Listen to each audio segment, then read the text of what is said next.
James Carter, 72, steps off a plane in Seattle, his weathered face tight with exhaustion, clutching a crumpled first-class ticket. Just minutes ago, flight attendant Laura Hensley ejected him from his seat, only to be fired mid-flight, in front of stunned passengers. What started as a trip to see his dying sister became a brutal clash of racial prejudice, but this is no victory.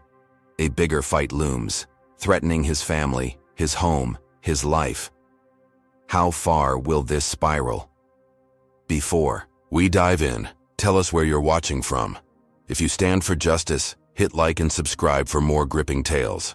James Carter stepped onto the bustling concourse of Hartsfield-Jackson Atlanta International Airport, his polished black cane tapping a steady rhythm against the tiled floor.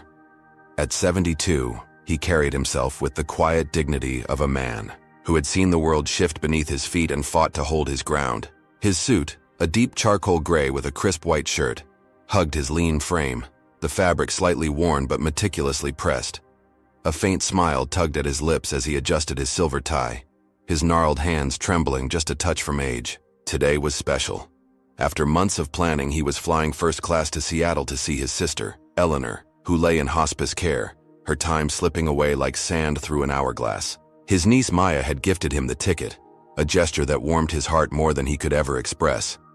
He'd spent his life as a civil rights lawyer, battling injustice in courtrooms across the South, and now, in retirement, this trip felt like a rare moment of peace. He moved through the crowd, his eyes scanning the gate numbers, his mind already picturing Eleanor's frail smile when he arrived. The gate for Flight 217 to Seattle buzzed with activity as James approached, his boarding pass tucked neatly in his jacket pocket.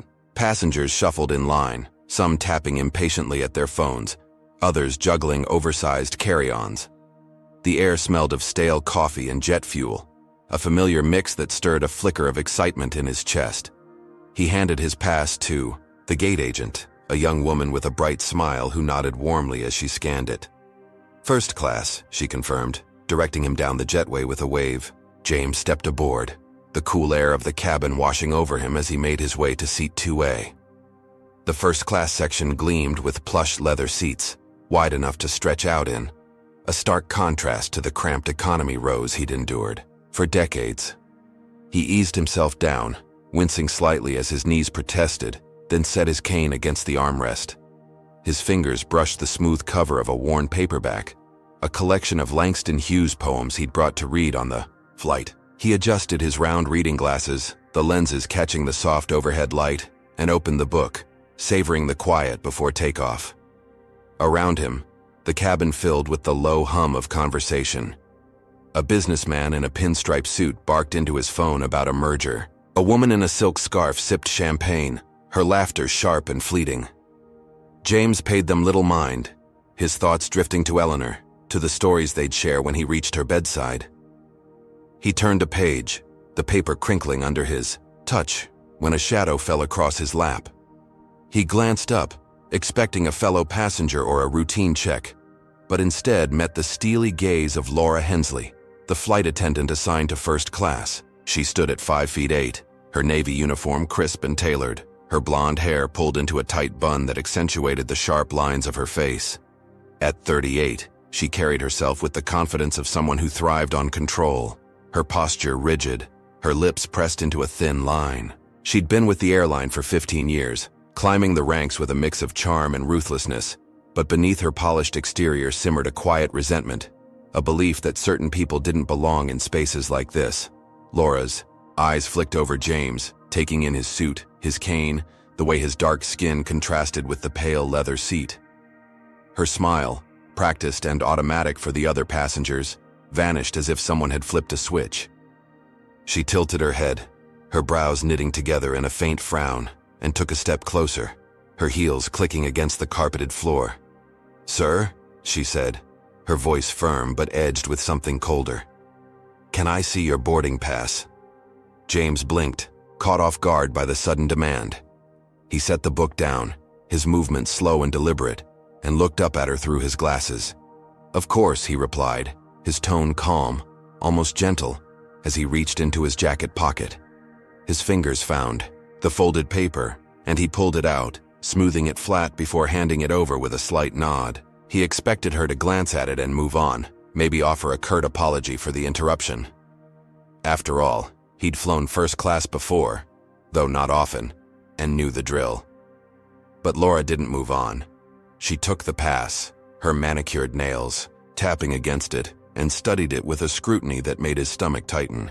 She flipped the paper over, then back again, her lips pursing as if she'd found a riddle she couldn't solve. "This is a first-class ticket," she said slowly, her voice dropping an octave, her blue eyes narrowing as they lifted to meet his. "Yes," James nodded, keeping his composure despite the growing unease prickling at the back of his neck. "My niece got it for me as a gift." Laura let out a short, skeptical breath, almost a scoff, and tapped her fingers harder against the pass. Her gaze darted to his hands, rough and lined with age, then to the cane resting beside him, as if these details confirmed some unspoken suspicion. "Are you traveling alone?" she pressed, her tone sharpening. "Yes, I am," James answered, his voice steady but softer now, sensing the shift in her demeanor. A few passengers nearby lifted their heads, their conversations faltering as they caught the edge in her words. She handed the ticket back, her movements stiff, but didn't step away. "I just need to check something," she said abruptly. "Give me a moment." Without waiting for a reply, she turned on her heels and strode toward the front of the cabin, her stride brisk, her shoulders squared. James watched her go, his chest tightening as he exhaled slowly. He adjusted his suit jacket, sitting up straighter, trying to shake off the weight of her stare. It was a small moment, a brief exchange, but it gnawed at him. He'd felt this before, the way eyes lingered, the way voices hardened when people decided he didn't fit. Decades in courtrooms had taught him to recognize prejudice dressed up as procedure, and this felt too familiar. He glanced around, noticing the subtle shifts in the cabin. A woman 2 rows ahead whispered to her companion, her words too low to catch but her glance unmistakable. The businessman paused his call, his eyes flicking toward James before returning to his screen. The air felt thicker now, charged with something unspoken, and James clasped his hands over the book, his knuckles whitening slightly. He told himself it was nothing, that she'd come back with a nod and leave him be. But deep down, he knew better. This wasn't over. Laura reached the galley, her jaw tight as she punched numbers into the in-flight phone. She'd seen passengers like him before, she thought. People who thought they could sneak into first class with a fake ticket or a sob story. She didn't buy the niece excuse, not for a second. Her gut told her he didn't belong here, and her gut was rarely wrong. She spoke quickly to the gate agent on the other end, her voice low but insistent, demanding confirmation of the ticket's validity. The agent hesitated, then confirmed it was legitimate, purchased 3 weeks ago by Amaya Carter. Laura's frown deepened. She didn't like being wrong, and she liked surprises even less. She hung up, her fingers drumming against the counter, her mind racing. Legitimate or not, something about this didn't sit right with her. She straightened her uniform, smoothing the fabric with a quick tug, and made up her mind. He wasn't staying in that seat. Not on her flight. She turned back toward the cabin, her expression hardening, ready to take control of the situation the way she always did. James sat quietly, his book unopened now, his eyes fixed on the seat back in front of him. He could feel the tension building, a storm brewing in the distance, and he braced himself for it. He'd faced worse than this, he reminded himself. Far worse. Bullies in suits, judges with gavels, cops with batons. A flight attendant with a grudge was nothing he couldn't handle. But as the minutes ticked by, the excitement he'd felt about seeing Eleanor began to fade, replaced by a familiar weight, a burden he'd carried for decades. He adjusted his glasses, his fingers steady despite the tremor in his heart, and waited. Whatever came next, he'd meet it head-on. He always had. Laura Hensley marched back down the aisle of Flight 217, her heels striking the carpet with a purpose that turned heads. Her face, once unreadable, now carried a smug twist at the corners of her mouth, her blue eyes glinting with the certainty of someone who'd just confirmed her own suspicions. She'd made up her mind in the galley, ticket legitimacy be damned. James Carter didn't belong in first class, not on her watch. She stopped in front of his seat, her shadow looming over him like a storm cloud ready to burst. James looked up from his untouched book of poems, his gray eyes steady behind his glasses, sensing the shift in the air. "Sir," she said, her voice cutting through the cabin's hum, "there seems to be a mix-up with your ticket. I'm going to have to ask you to move to economy." Her words landed like a slap, sharp and deliberate, drawing gasps from a few nearby passengers. James felt his heart stutter, a flicker of heat rising in his chest. "A mix-up?" he asked, his tone even but laced with a quiet challenge. He reached into his pocket, pulling out his phone, and scrolled to a text from his niece, Maya. "Here," he said, holding it up for her to see. "My niece sent me this ticket confirmation 3 weeks ago. It's no mistake." Laura barely glanced at the screen, her lips curling into a thin, dismissive smirk. She folded her arms, her posture rigid, and leaned in slightly. "That doesn't change anything," she snapped. "This seat is for first-class passengers. You must have been assigned a different section." The accusation hung heavy, unspoken but clear. He didn't look the part. James tightened his grip on his cane, his knuckles whitening against the polished wood. "There is no mistake," he said firmly. "This is my seat." His voice carried the weight of a man who'd spent decades defending his right to exist in spaces others deemed off-limits. The cabin grew quieter, the chatter fading as passengers turned to watch. A woman in a red blazer clutched her purse, her eyes darting between James and Laura. The businessman from earlier lowered his phone, his merger forgotten. Laura's smirk faltered for a split second, but she doubled down, her voice rising. "Sir, I don't want to make this difficult," she said. "Please take your belongings and move to the back." James met her gaze, unyielding, his breath steady despite the humiliation creeping up his spine. He'd faced this before, the assumption, the dismissal, but it never got easier. He opened his mouth to protest again, but Laura cut him off, spinning around and signaling to the galley with a sharp wave. She wasn't asking anymore, she was demanding. Moments later, 2 security guards lumbered down the aisle, their boots thudding against the floor, their faces set in grim determination. They towered over James, one with a buzz cut and a jaw like concrete, the other with a patchy beard and a scowl.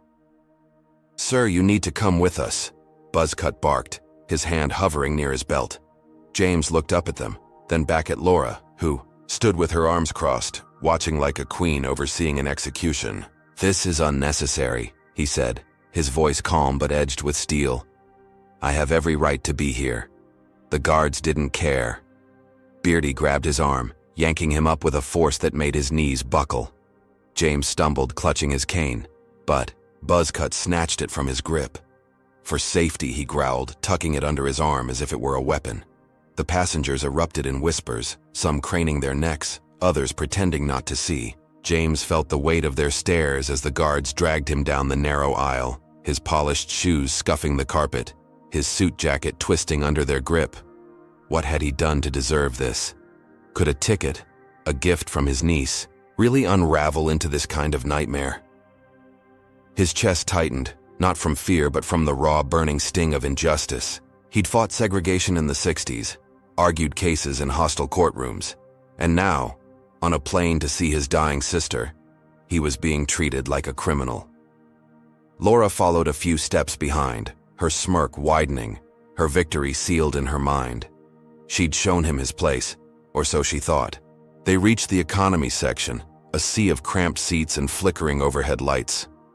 The guards shoved James into an empty spot near the back, row 37, seat C, next to a snoring teenager and a woman with a screaming toddler. The space was tight, his long legs jamming against the seat in front, his shoulders brushing the armrests.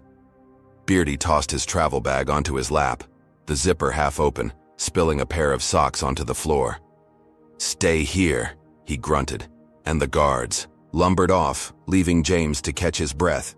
His cane was gone, his dignity stripped, but his resolve hardened. He pulled out his phone, his fingers trembling slightly as he typed a message to Maya. "They moved me to economy," he wrote, said it was a mix-up, but it's not. "They took my cane. Help." Maya's reply came fast, her words blazing across the screen. "What? Who did this?" "I'm calling the airline now." James exhaled. leaning back against the stiff cushion, the toddler's wails piercing his ears. He typed back, "The flight attendant, Laura Hensley." She didn't even check properly, just assumed I didn't belong. He hit send, then added, "Flight 217, Atlanta to Seattle. Tell them who I am." He slid the phone into his pocket, his mind racing. Maya wasn't just his niece, she was a tech mogul, a woman who'd built a cybersecurity empire and sat on the airline's board as a key investor. If anyone could turn this around, it was her.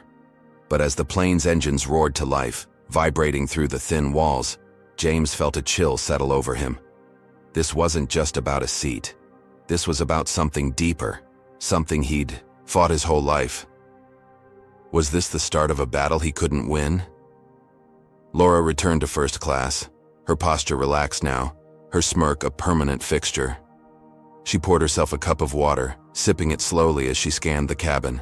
The passengers had settled back into their routines, the drama fading from their minds. She'd handled it, she thought, kept order the way she always did. Swift, firm, unquestioning. To her it was simple. If someone didn't fit, they didn't stay. She'd never second-guessed her instincts before, and she wasn't about to start now. But as the plane taxied toward the runway, a faint unease flickered in her gut. What if she'd misjudged this one? She shook it off, setting the cup down with a clink. It didn't matter. She was in control. Or so she believed. Hey, what do you think about Laura's snap judgment? Comment 1 if you've ever seen someone judged unfairly like James, and let's get this conversation going. If you're fired up about standing against prejudice, smash that like button and subscribe for more stories that hit hard. James thought he could reason with her, but Laura had other plans. How far will her actions take this flight? Stick around to find out. James sat in his new seat, the plane lifting off with a lurch that pressed him back. His hands rested on his knees, his breath slow and deliberate. He'd been here before, pushed aside, dismissed, but this time felt different. Why? Did it sting so much more now? Maybe because he'd let himself hope for a quiet trip, a moment of peace after a lifetime of struggle. He glanced out the window, the Atlanta skyline shrinking below, and made a silent vow. He wouldn't let this stand. But what would Laura do next? And what chaos awaited when Maya got involved? Tell me, how do you think this elderly man will fight back against a system stacked against him? The plane sliced through the sky, 5 minutes past takeoff. The Atlanta skyline a distant blur beneath the clouds. James Carter sat wedged in his economy seat, row 37, the toddler beside him kicking the tray table with relentless energy. His legs ached, cramped against the unforgiving metal frame, his hands resting empty without his cane. The hum of the engines buzzed in his ears, but his mind churned louder, replaying Laura Hensley's smug face, the guard's rough hands, the passengers' averted eyes. He'd sent his plea to Maya, his niece, and now he waited, his breath steady, but his pulse quickening. He'd learned long ago to trust her fire, her ability to move mountains when the world turned against him. But as the minutes ticked by, doubt gnawed at him. Could she really fix this from thousands of miles away? Up front, Laura stood in the first-class galley, wiping her hands on a napkin, her posture loose with the satisfaction of a job well done. She'd moved James, restored order, and now she poured a fresh cup of water, the plastic rim cool against her lips. The cabin had settled, the whispers fading into the usual drone of small talk and rustling newspapers. She glanced at her reflection, in the galley's steel counter, her blonde bun still tight, her uniform pristine. Control was hers again, the way it should be. She took a slow sip, savoring the quiet victory, oblivious to the storm brewing just beyond her reach. The intercom crackled suddenly, slicing through the cabin's calm like a knife. "Miss Hensley, report to the cockpit immediately," came the voice deep and clipped. Unmistakably Captain Daniels. Laura froze, the cup pausing halfway to her mouth, her brows knitting together. A summons like this wasn't routine, not 5 minutes into a flight. She set the cup down, her fingers brushing the counter, and smoothed her skirt with a quick tug.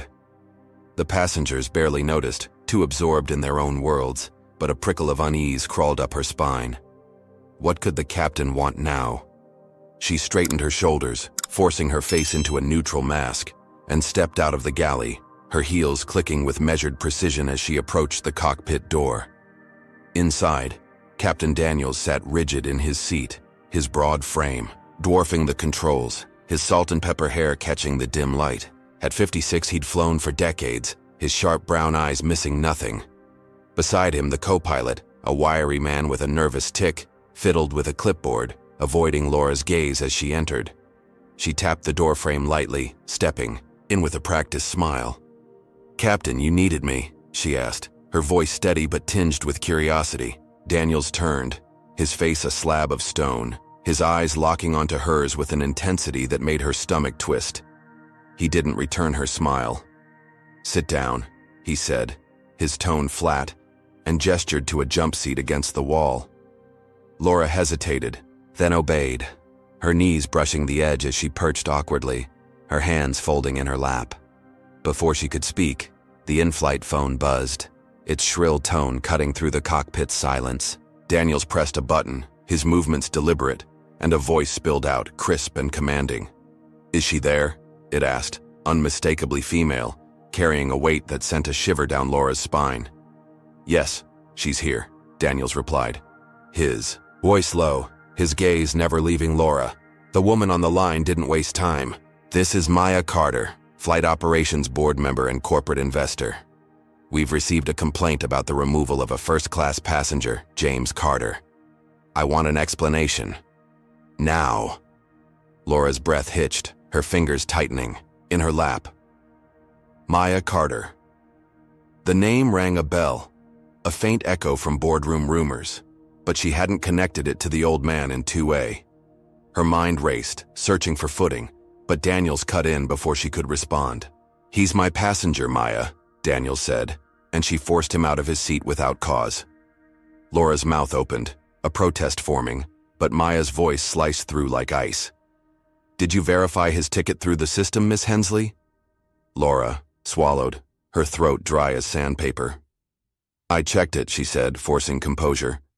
"I believed there was a seating error. A lie, half true at best. She hadn't bothered with the system, just her gut." Maya's silence stretched, heavy and accusing, then her tone sharpened. "Did you confirm with the gate agent before dragging him out?" Laura's lips parted, but no sound came. She hadn't. She'd assumed, acted, and now the pause betrayed her. "No," she admitted, her voice shrinking. "I didn't." Daniels exhaled, a slow, heavy sound, his jaw tightening as he leaned back. "Do you even know who he is?" Maya asked, her words a blade twisting deeper. Laura's face flushed, uncertainty flickering in her eyes. "No," she said quietly, her hands clenching tighter. Daniels turned fully now, his expression grim. "His name's James Carter," he said, "a retired civil rights lawyer, a VIP with this airline for 20 years. His niece, you, Maya, keeps us flying with her investments." Laura's stomach plummeted, the air thinning around her. She'd humiliated a man with more sway than she'd ever dreamed, and now it was crashing down. Maya's voice returned, cold and final. "You didn't just move a passenger, Miss Hensley. You shamed a legend on my dime." Laura's lips trembled, but no excuse came. Daniels leaned forward, his voice steady. "Corporate's orders are clear. You're to apologize, escort him back to first class in front of everyone, then you're done." The word hit her like a punch. "Done?" She blinked, her mind scrambling. "Fired?" Daniels nodded, his eyes hard. "Right now, mid-flight. Go fix it." Laura stood, her legs unsteady, her uniform suddenly suffocating. She stepped out, the cockpit door clicking shut behind her, and faced the cabin. The passengers blurred into a sea of faces, oblivious to the axe that had just fallen. She took a shaky breath, her heart pounding against her ribs, and started down the aisle, each step heavier than the last. Economy loomed ahead, row 37, where James sat, his head resting against the window, his eyes closed as if willing the world away. She stopped beside him, her voice cracking as she spoke. "Sir," she said, quieter than she'd ever been, "there's been a misunderstanding." James opened his eyes, turning slowly to face her, his gaze piercing through her faltering. Bravado. She cleared her throat, her hands twisting together. "I'd like to escort you back to your original seat in first class," she said, her words stumbling out, forced and brittle. The toddler's mother stopped rocking her child, staring openly. The teenager beside James pulled out an earbud, his jaw dropping. Whispers rippled through the rows, heads turning as Laura stood there, stripped of her authority, begging a man she'd just banished. James studied her, his silence deafening, then reached for his bag with careful hands. He stood, his frame tall despite the ache in his joints, and nodded once. "Lead the way," he said, his voice calm but commanding. A king, reclaiming his throne. Laura turned, her face burning, and walked back toward first class, James following, with measured steps, his head high. The passengers watched, some gasping, others murmuring, as the old man they'd seen dragged away now strode past them, victorious. Laura's heels faltered, her breath shallow, but she kept going, the weight of their stares crushing her. They reached 2A, and James lowered himself into the plush seat, adjusting his jacket with a quiet dignity that made her shrink. She stood there, trembling, as Daniel's voice crackled over the intercom. "Ladies and gentlemen, Miss Hensley has been relieved of her duties, effective immediately, due to a serious breach of conduct. Please direct all needs to the remaining crew." The cabin erupted in gasps, eyes locking onto Laura, who stood frozen, her career imploding in real time. James leaned back, his hands resting on the armrests, a flicker of relief washing over him. He'd won, he thought. The seat was his again. The humiliation reversed. The woman in the red blazer nodded at him, a small gesture of respect. The businessman muttered something about justice. James closed his eyes, picturing Eleanor's smile, believing the worst was behind him. Laura stumbled to the galley, her hands gripping the counter, her breath ragged. Fired, mid-flight, in front of everyone. The shame clawed at her, but she couldn't fathom what came next. She'd lost everything in 5 minutes, all because of him. Or so she told herself, blind to the deeper truth unraveling beneath her feet. James Carter settled back into his first-class seat, the leather cool against his suit, his chest rising and falling with a slow, measured rhythm. The cabin of Flight 217 hummed softly around him, the engines a steady drone as the plane climbed, higher above the clouds. His hands rested on the armrests, the ache in his knees easing now that he had space to stretch. The woman in the red blazer 2 rows ahead offered a faint smile, a silent nod of solidarity, while the businessman resumed his phone call, his tone quieter now, as if chastened by the scene he'd witnessed. James let his eyes drift shut, the weight of the past hour lifting slightly. Laura Hensley was gone, fired in a blaze of public shame, and he was back where he belonged. He pictured his sister Eleanor's frail hand reaching for his when he landed in Seattle, a moment of peace after the storm. He'd won, he told himself, the battle over before it could truly begin. But the air felt too still, the victory too clean. Far below, in the airline's Atlanta operations hub, Victor Grayson sat hunched over a cluttered desk, his thick fingers drumming against a scratched oak surface. At 49, he was a bull of a man, broad-shouldered and barrel-chested. His graying hair cropped close to his scalp, his face etched with deep lines from years of barking orders. His office smelled of burnt coffee and stale cigars, the walls plastered with faded certificates and a single photo of him shaking hands with a senator. As the airline's operations supervisor, Victor wielded power over schedules, staff, and emergencies, a king in his own fiefdom. He'd mentored Laura Hensley for years, molding her sharp edges into a mirror of his own ruthlessness, and now his radio crackled with the news of her firing. Fired, mid-flight, over some old black guy, in first class. His jaw clenched, his dark eyes narrowing to slits as he listened to the captain's clipped report. James Carter, the name came through, a VIP, a troublemaker who'd cost Laura her job. Victor slammed the radio down, the plastic rattling against the desk, his breath heaving through his nose. He didn't care about James's title, his history, or his niece's money. To Victor, this was personal. Laura was his protege, his pride, and this Carter guy had humiliated her. Humiliated him, by extension. He'd dealt with passengers like this before, people who thought they could waltz into spaces they didn't earn, people he'd put back in their place with a flick of his wrist. His lips curled into a snarl, his mind racing with the old venom he'd carried since his days growing up in a small Georgia town, where he'd learned early that some folks didn't belong. James might have won this round, but Victor wasn't done, not by a long shot. He grabbed the phone, his thick fingers punching the numbers with force, and barked into the receiver. "Get me the cockpit of Flight 217, now." Up in the air, James opened his eyes as a flight attendant, a younger woman with curly brown hair and a nervous smile, approached. "Sir," she said softly, "can I get you anything? Water? A blanket?"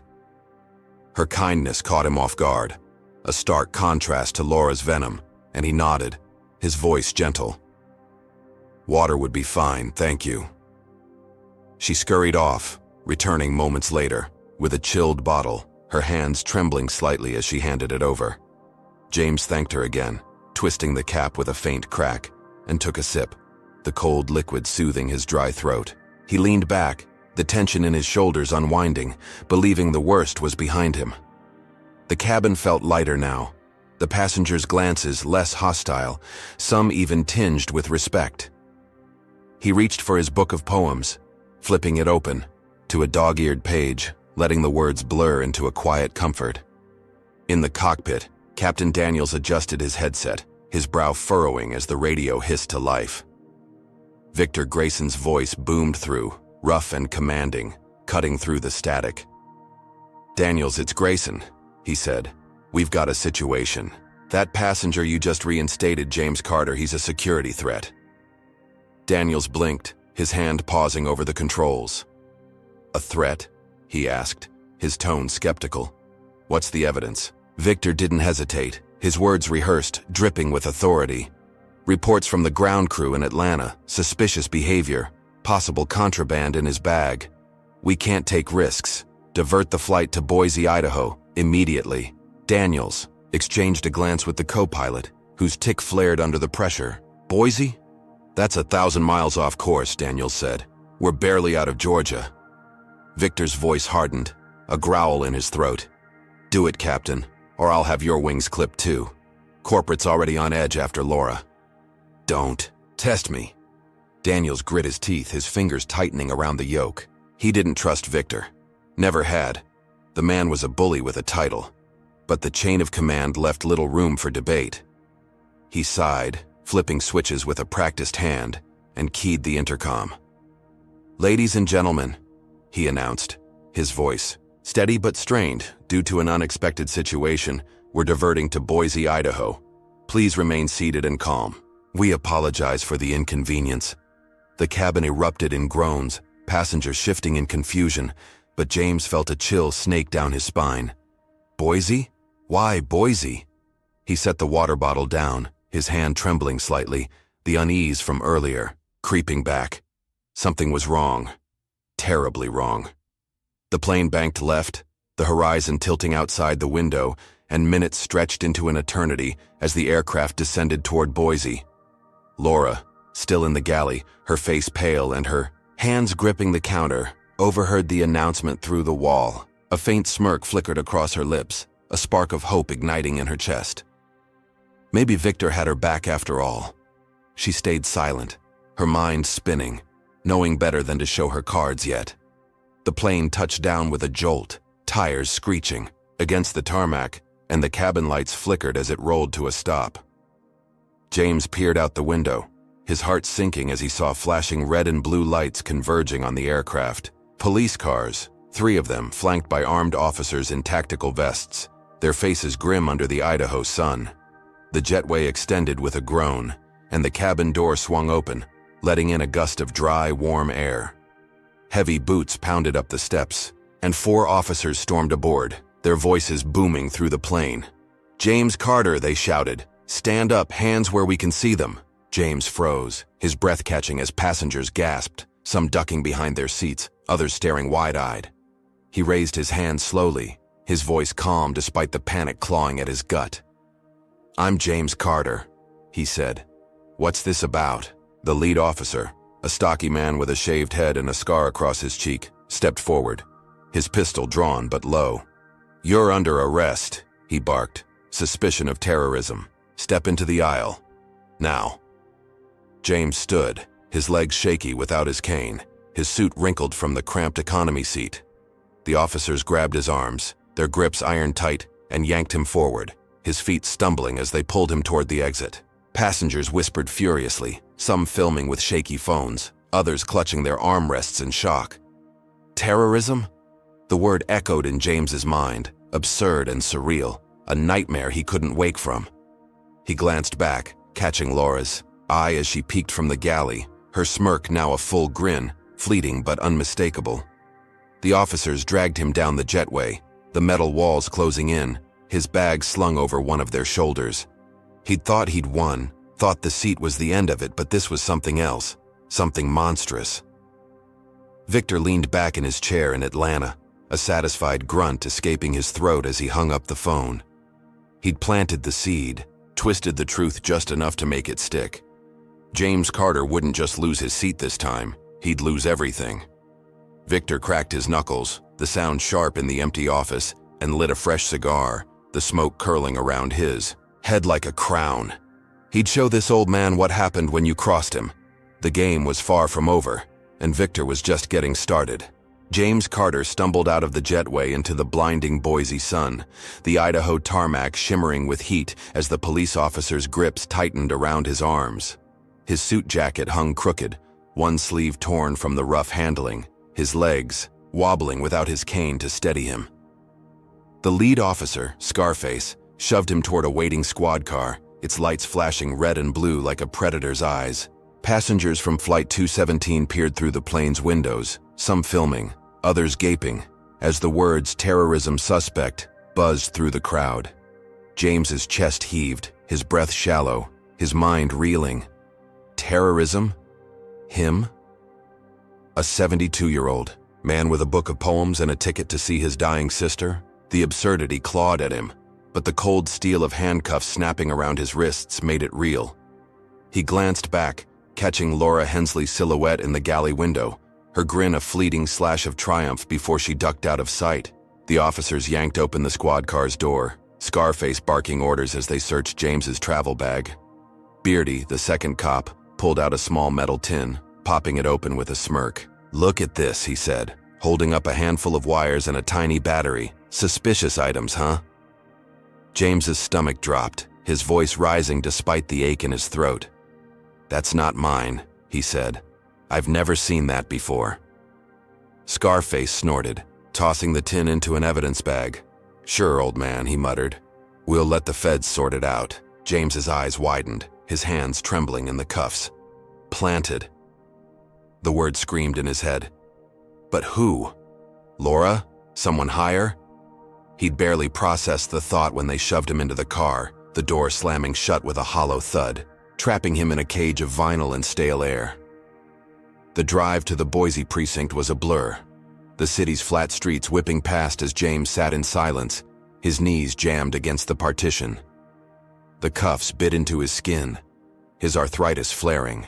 With every jolt, but he kept his face still, his lawyer's instincts kicking in.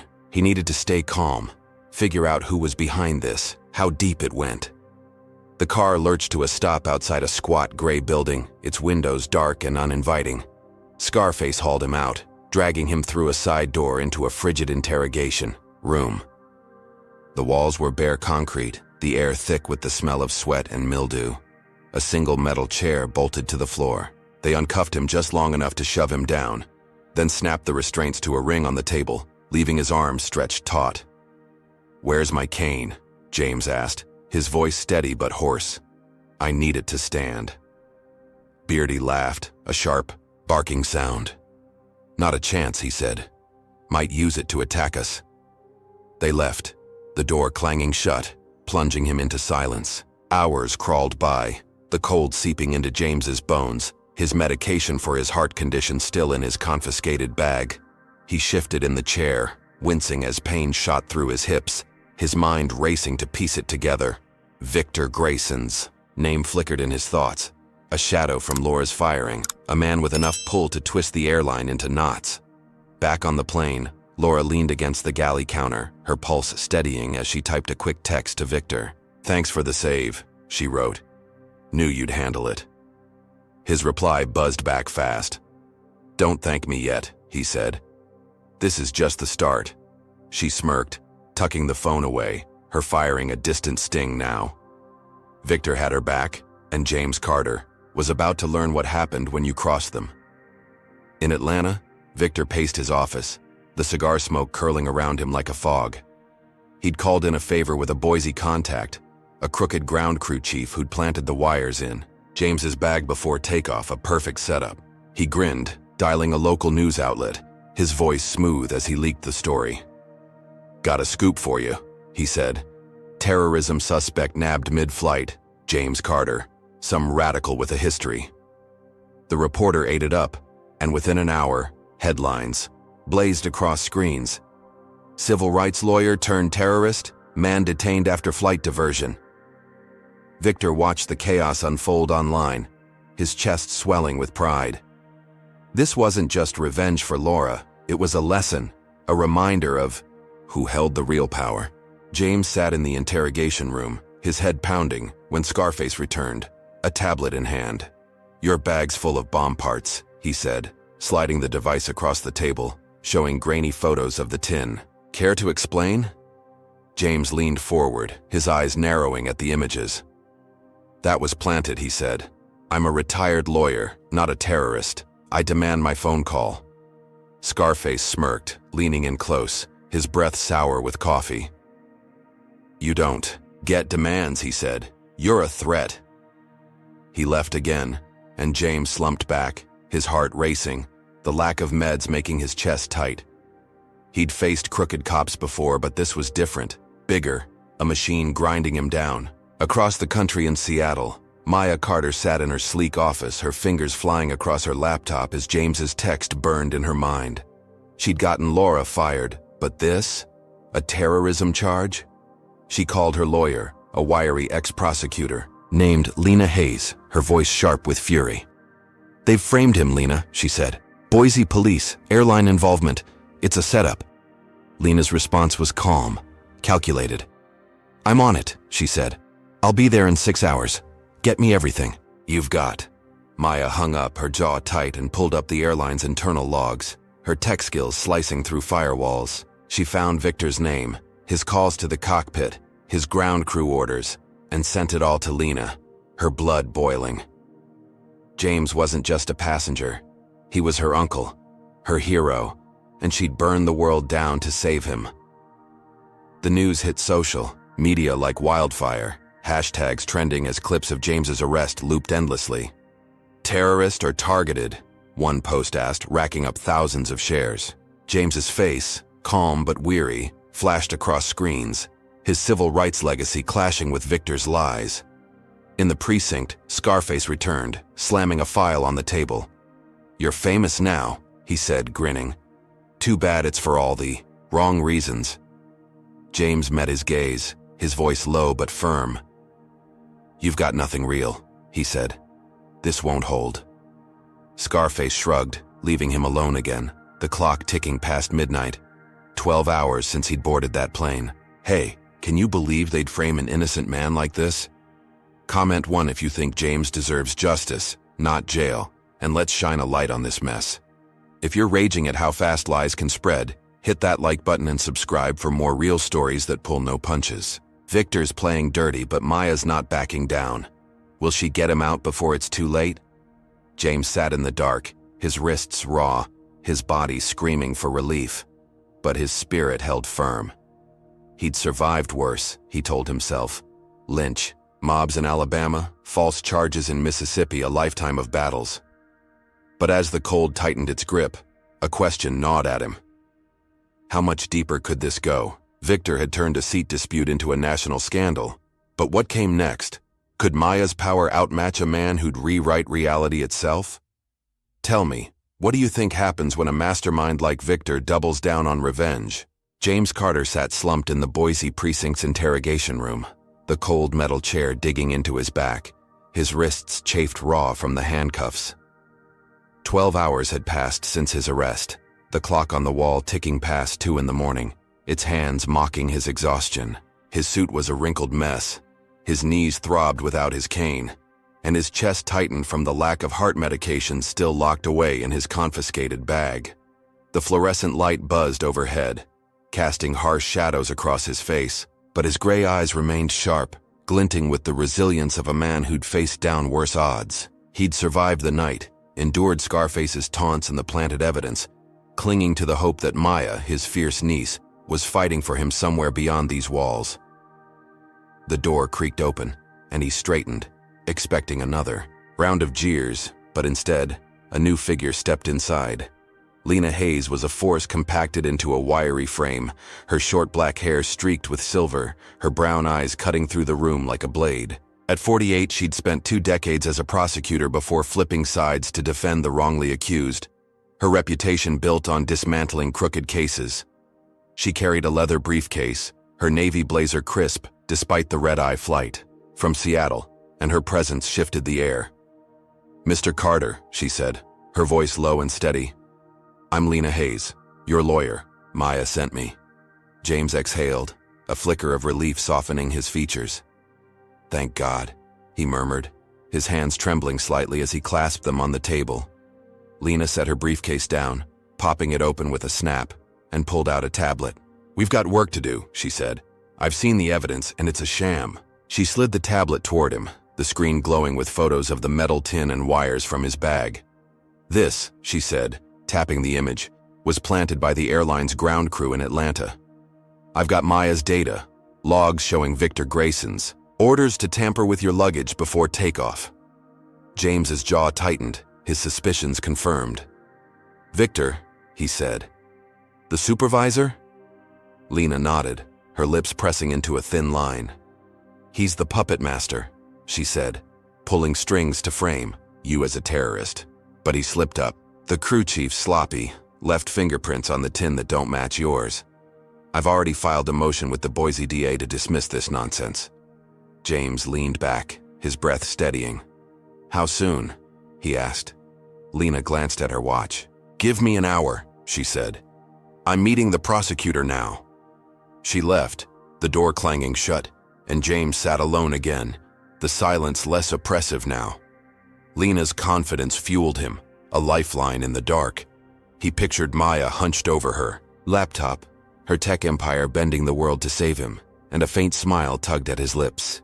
12 hours of hell, but he wasn't broken yet. In Atlanta, Victor Grayson paced his office, the cigar stub smoldering in an ashtray, his phone buzzing with updates. The Boise arrest had gone viral, the media eating up his radical lawyer narrative. But a new thread online caught his eye. A leak about planted evidence. His fist slammed the desk, the wood groaning under the blow. "Maya?" he snarled. "She's digging too deep." He grabbed his phone, dialing a contact in Seattle, a corrupt cop named Reed he'd known since their academy days. "Get ready," he growled. "Carter might slip this, but he's not safe yet." Back in Boise, Lena stormed into the prosecutor's office, a cramped room smelling of stale donuts and burnt coffee. The DA, a balding man with tired eyes, flinched as she slapped her evidence on his desk, a stack of printouts and a USB drive. "Fingerprints don't match," she said, her voice a whip, "and airline logs prove tampering. You've got no case, just a racist frame-up. Drop it, or I'll bury you in court." The DA skimmed the files, his face paling as he saw Victor's name tied to the orders. He rubbed his temples, muttering about jurisdiction, but Lena leaned in, her stare unrelenting. 12 hours illegal detention, she said. "I'll sue this precinct into the ground." He sighed, signing the release papers with a shaky hand. "Fine," he said. "He's out." Lena smirked, grabbing the documents, and marched back to the precinct. James stood as Lena returned, her heels clicking with triumph. "You're free," she said. Charges dropped, evidence debunked. The guard, a new face with a bored expression, unlocked his cuffs, and James rubbed his wrists, the skin red and raw. "My cane?" he asked, his voice hoarse. Lena handed it over. Retrieved from evidence. It's polished, wood a comfort in his grip. He leaned on it, his legs unsteady but his spirit lifting. They walked out together, the precinct doors swinging open to a gray dawn, the air crisp against his face. A rental car waited, Lena's doing, and she drove him to Boise Airport, her silence a steady reassurance. James sank into the passenger seat, his body aching but his mind clear. "I thought it was over," he said, back in first class. Lena glanced at him, her eyes softening. "It's not," she said, "but we're fighting." At the airport, Maya had booked him a new flight to Seattle. First class again, boarding in an hour. James limped through security, his cane tapping a slow rhythm, and reached the gate as passengers murmured, some recognizing him from the news. He boarded, settling into seat 1B, the leather cradling his battered frame. The new flight attendant, a tall man with a warm smile, offered him coffee, his kindness a balm after Laura's venom. The plane took off, Boise shrinking below, and James sipped the drink, the warmth spreading through him. Passengers cheered softly as he settled in, a woman whispering, "You deserve this, sir." Social media buzzed with his release, posts hailing him as a victim of racism, hashtags like "Justice for James" trending high. He closed his eyes, believing the nightmare had ended. The fight won. Victor watched the updates roll in, his office, dim as the cigar burned out. Released. Charges dropped. The words seared his vision, his fists clenching until his knuckles popped. Maya's lawyer had outmaneuvered him, turned his perfect setup into a public embarrassment. He growled, kicking a chair across the room, the crash echoing off the walls. He'd underestimated her, underestimated James. But he wasn't finished. He dialed Reed again, his voice low and venomous. "Carter's landing in Seattle soon," he said. "I've got a warrant ready. Assault on Laura, fake but tight. Take him down hard when he steps off." Reed chuckled, a gravelly sound. "On it," he said. "He won't see it coming." Victor hung up, leaning back with a dark grin. James might think he'd won, but this was just a breather before the real storm. James gazed out the plane window, the Cascades rising in the distance, Seattle drawing near. He'd see Eleanor soon, hold her hand, tell her he'd made it through. The passengers' cheers lingered in his ears, their support a shield against the past 12 hours. He adjusted his glasses, his hands steadier now, and pulled out his book of poems, flipping to a line about resilience under fire. It fit, he thought, a quiet triumph swelling in his chest. The plane descended, the wheels kissing the tarmac with a soft thud, and he exhaled, ready to step off as a free man. But as the jetway loomed, a shadow waited. One he couldn't yet see, one that would turn his victory to ash. In the galley, the new attendant tidied up, oblivious to the chaos brewing outside. Laura, grounded in Boise, sat in a terminal lounge, her phone lighting up with Victor's texts. She'd been fired, but he'd promised her a way back, a chance to watch James fall harder. She smirked, sipping a cheap coffee, her shame buried under a fresh layer of spite. Victor's plan was rolling, and she'd be there to see it through. James unbuckled his seatbelt, his cane firm in his grip, believing the worst was behind him. He couldn't know how wrong he was.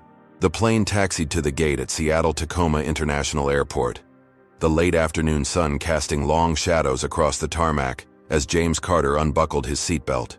His first-class seat, 1B, cradled his weary frame, the leather still warm, from the short flight from Boise. His cane rested firm in his grip, its polished wood a lifeline after 12 hours without it, and his suit, though wrinkled, hung with a quiet dignity. The soft cheers from passengers lingered in his ears, their whispers of support a balm after the nightmare of arrest and false charges. He adjusted his glasses, his gray eyes catching the glint of the overhead light, and stood slowly, wincing as his knees protested. The new flight attendant, a tall man with a kind face, nodded warmly as James moved toward the exit, his steps steady but slow. He'd made it, he thought, to Seattle, to Eleanor, his sister fading in hospice care. The worst was over, or so he believed. The jetway stretched ahead, a tunnel of gray metal and dim lights, the air cool and faintly stale.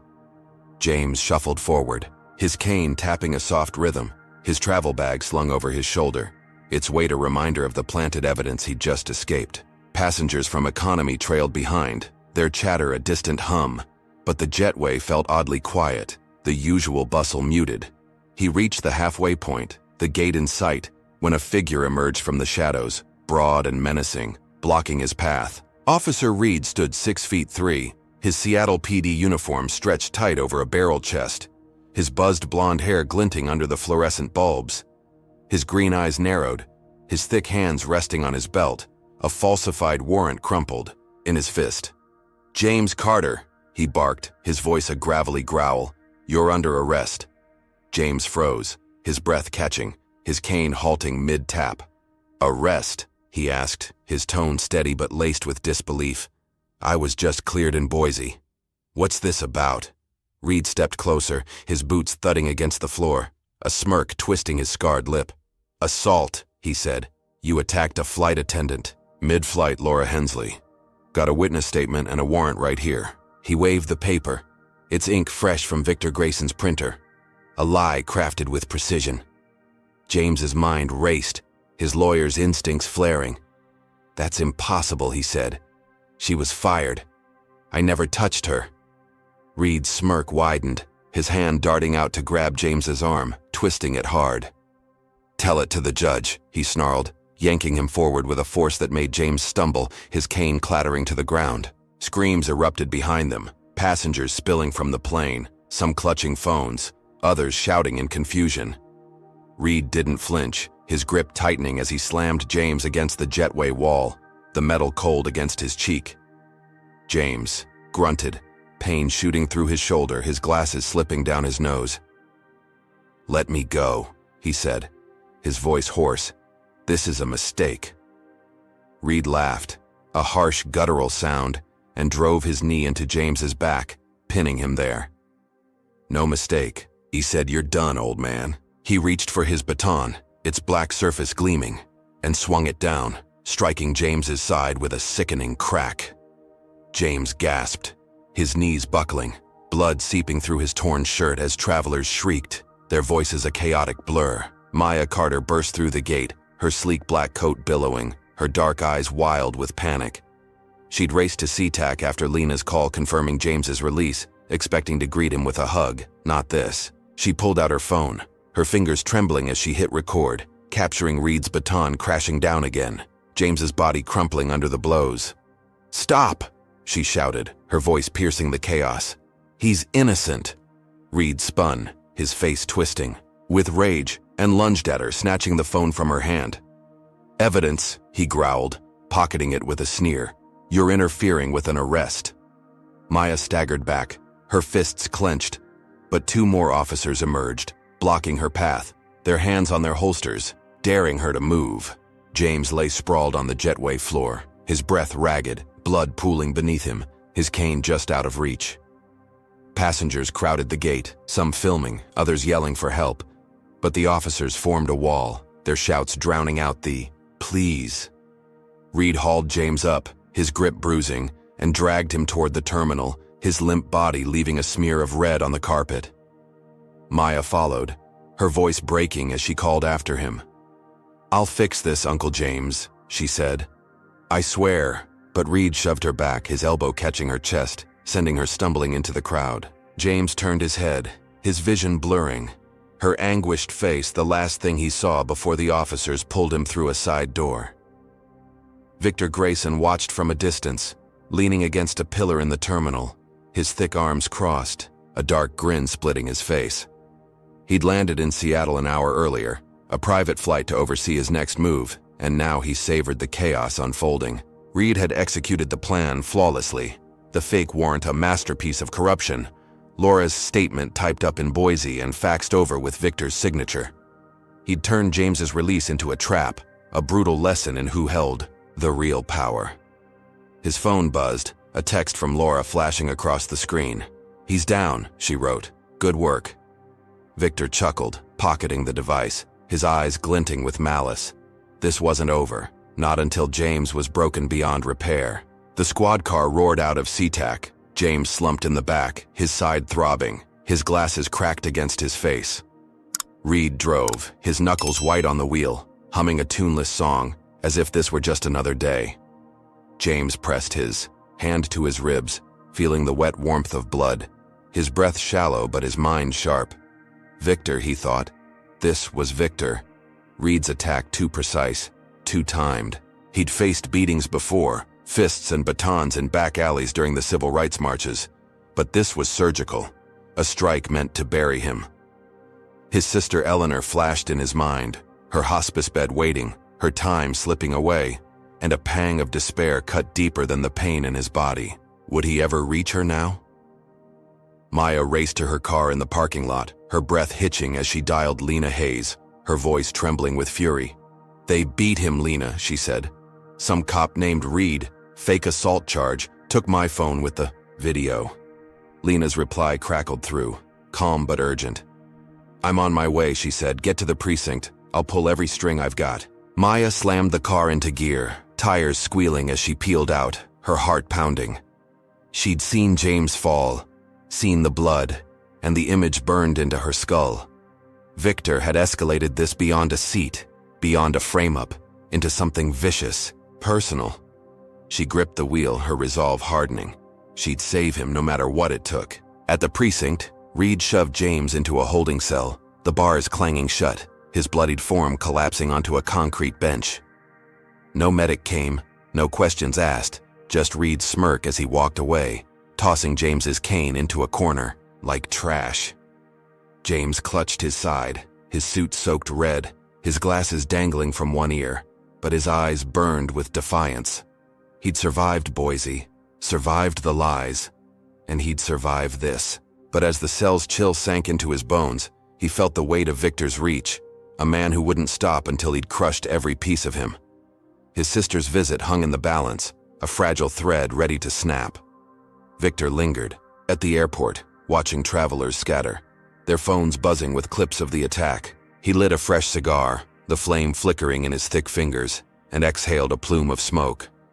James thought he'd won in Boise, thought Maya's money could shield him, but Victor thrived in the shadows, where warrants bent and fists flew. He'd turned a simple flight into a war, and he'd fight it to the end. James's blood on the jetway was just the beginning, a taste of the hell still to come. James Carter slumped on the concrete bench of the Seattle precinct's holding cell, his blood-soaked suit clinging to his battered frame, his cracked glasses dangling from one ear. Pain radiated from his ribs where Officer Reed's baton had struck, each breath a shallow rasp, his cane lying useless in the corner where it had been tossed. The cell's steel bars loomed cold and unyielding, the air thick with the stench of bleach and despair, but his gray eyes burned with a quiet, fire unbroken despite the beating. Hours had passed since the jetway ambush, the clock on the wall ticking toward midnight, and no medic had come, no questions asked, just the echo of Reed's smirk as he'd locked him in. James pressed a trembling hand to his side, feeling the sticky warmth of blood, his mind racing. Victor Grayson, he knew, was behind this, a shadow pulling strings, turning a flight into a war. But how far could one man's reach extend? The cell block door clanged open, and Reed strode in, his boots thudding with purpose, a twisted grin splitting his scarred face. "Up, Carter," he barked, dragging James to his feet with a yank that made his knees buckle. James gritted his teeth, pain searing through him, but he straightened, leaning on the wall for support. "Where are we going?" he asked, his voice hoarse but steady. Reed didn't answer, just shoved him forward, guiding him down a dim hallway to a lineup room, its walls scratched and gray, a one-way mirror gleaming under harsh lights. 5 other men shuffled in, all black, all older, their faces weary, plucked from cells to fill the charade. James stood third in line, his suit a stark contrast to their orange jumpsuits, his bloodied shirt a silent scream of injustice. Across town, Victor Grayson sat in a dimly lit airport lounge, a whiskey glass sweating in his hand, his thick frame slouched in a leather chair. He'd stayed in Seattle after the ambush, savoring the chaos, his phone buzzing with updates from Reed. Laura Hensley had landed hours ago, reinstated by Victor's pull with a crooked HR exec, her firing overturned with a forged appeal. She'd texted him from Boise, her words dripping with spite. "I'm back," she wrote, ready to bury him. Victor grinned, sipping the amber liquid, its burn fueling his malice. He'd rigged the lineup, coached Laura's lie, and called in a favor, with Judge Harlan Pierce, an old golf buddy with a taste for bribes and a disdain for troublemakers like James. The system was his weapon now, sharpened to cut deeper than any baton. In the precinct, Laura stepped into the observation room, her navy uniform crisp again, her blonde bun tight, her smirk a polished blade. She stood beside Reed, her arms crossed, watching as James took his place in the lineup. A detective, a wiry man with a clipboard, nodded at her. "That's him," she said, pointing at James without hesitation. "He threatened me mid-flight, said he'd make me pay for moving him." Her voice was steady, rehearsed, a lie so smooth it slid past the detective's tired scrutiny. James's fists clenched at his sides, his ears catching her words through the glass, outrage flaring in his chest. "That's a lie," he shouted. "I never spoke to her after she was fired." The detective scribbled a note, unfazed, and waved him silent, the cops nodding as if her word were gospel. Maya Carter paced outside the precinct, her black coat whipping. In the night wind, her phone pressed to her ear as Lena Hayes' voice crackled through. "They've got him in a lineup," Maya said, her tone sharp. "Reed beat him. Now this." Lena's reply was clipped, urgent. "I'm 10 minutes out," she said. "Get that video online. It's our only shot." Maya's phone, snatched by Reed, was gone.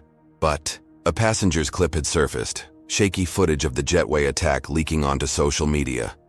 She'd forwarded it to her team, hackers and activists who'd pushed it viral. Millions of views lighting up screens with cries of, "Free James, Carter."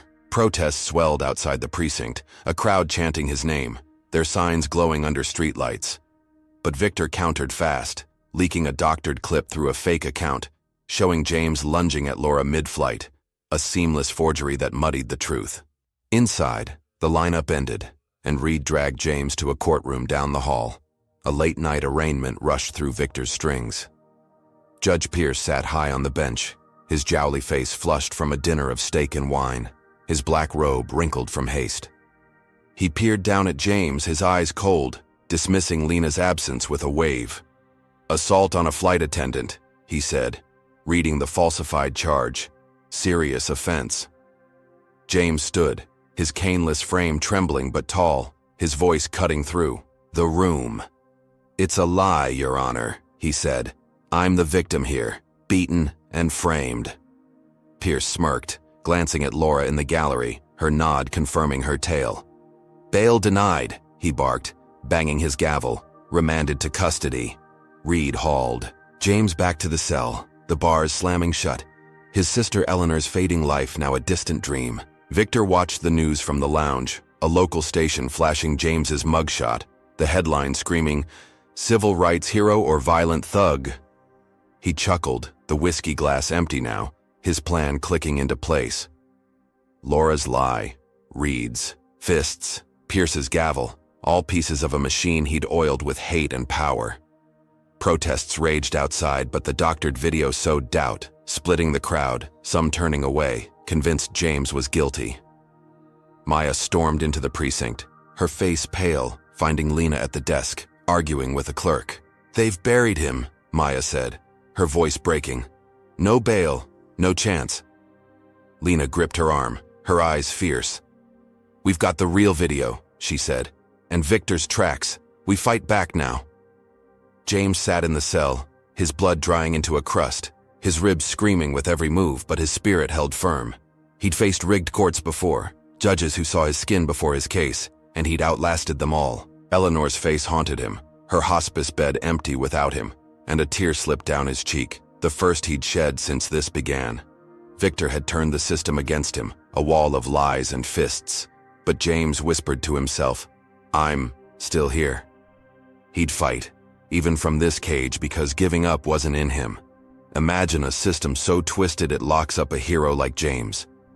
Comment 1 if you think justice is blind only when it wants to be, and let's unpack this outrage together. If you're sick of seeing power crush the innocent, smash that like button and subscribe for more stories that expose the truth. Victor's winning, but Maya's ready to strike.